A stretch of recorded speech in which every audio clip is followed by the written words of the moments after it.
welcome to the Speeding Bulletin report for the week March 28 to April 3rd. My name is Steve Younis from supermanhomepage.com, and here's all the Superman related news for this past week.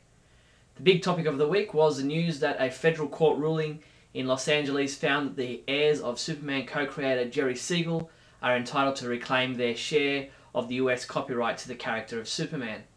It's a complicated issue, but basically the Siegel family are now joint owners of the copyright to Superman with DC Comics and Warner Brothers.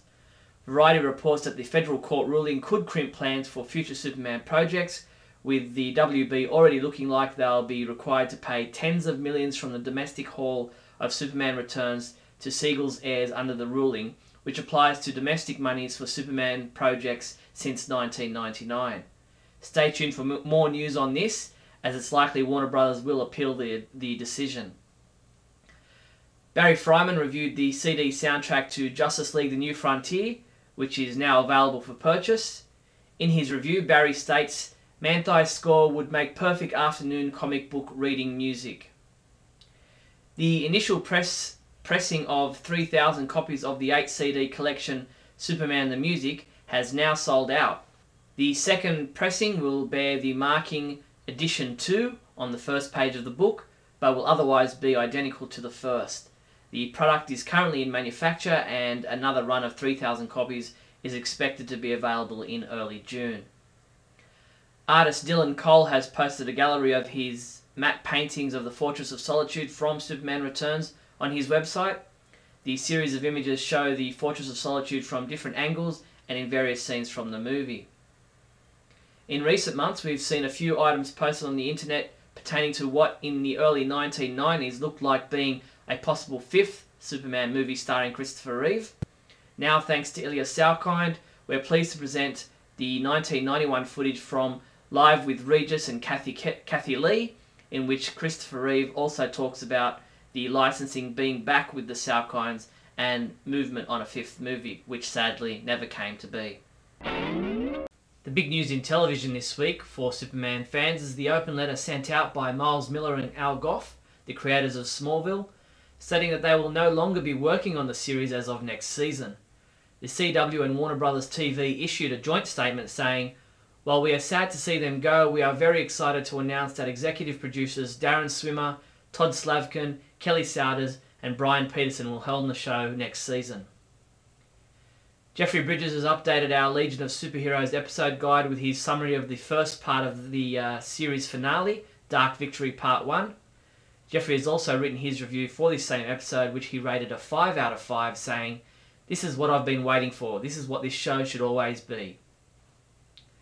Peter McDermott has updated our Smallville episode guide with his summary of the most recent Season 7 episode, Veritas, while Neal Bailey and Douglas Trumbull have both written their reviews for this same episode. And believe it or not, Neal gave it a 5 out of 5, saying, "I'm blown away by the potential here," while Doug also gave it a 5 out of 5, saying, "This is an important episode for fans of the series to see." Smallville executive producer Brian Peterson spoke with Sci-Fi Wire about what they have planned for the remainder of this season and what fans can expect in Season 8. Peterson said, "It's really going to be a season about Lois and Clark." He also mentioned a looming D-Day for Clark and a sidekick for Lex Luthor. Meanwhile, TV Guide's Ask Osceola has revealed a number of spoilers regarding the 150th episode of Smallville, which will air on May 1st and is to be titled Apocalypse. The episode will be directed by Tom Welling, and according to Al Gough, Clark has to look at a world where potentially he never crash landed on Earth. It's basically a version that could have happened, and if Brainiac has his way, it will happen. Osceola also revealed that we'll get our first glimpse of Clark sporting an iconic Superman look in this episode. Until then, the next new episode of Smallville airs on April 15th in the US, while the last episode ever of Legion of Superheroes airs this Saturday, April 5th at 9:30 AM.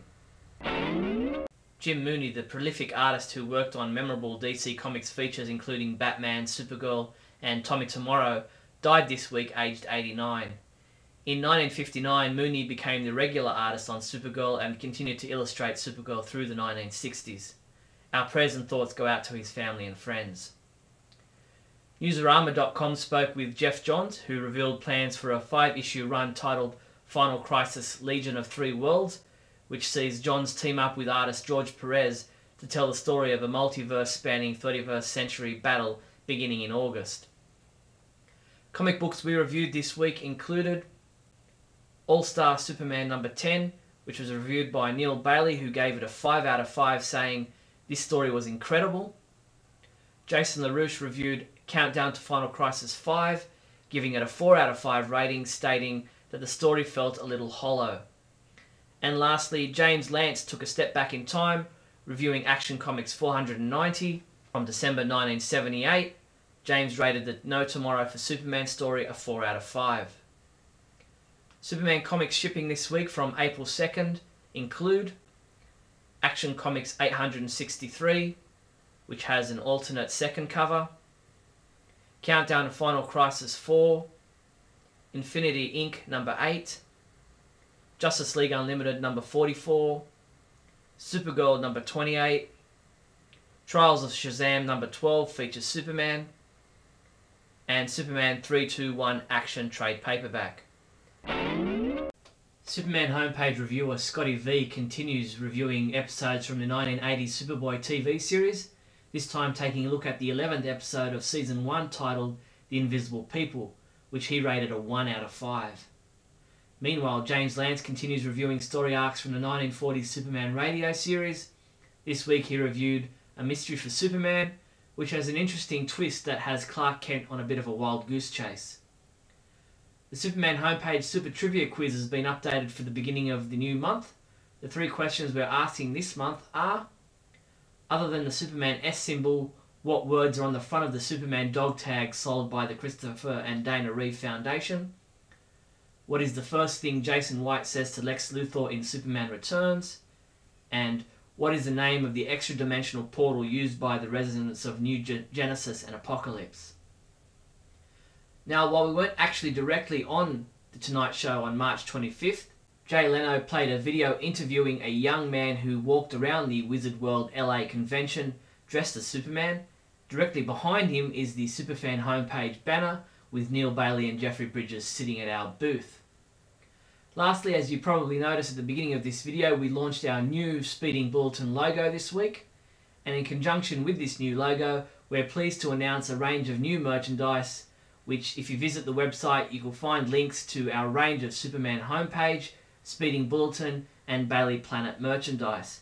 Also look for our new range of LSOK 1938 apparel. That's all the Superman news for the week, March 28th to April 3rd. I'm Steve Younis from SupermanHomepage.com.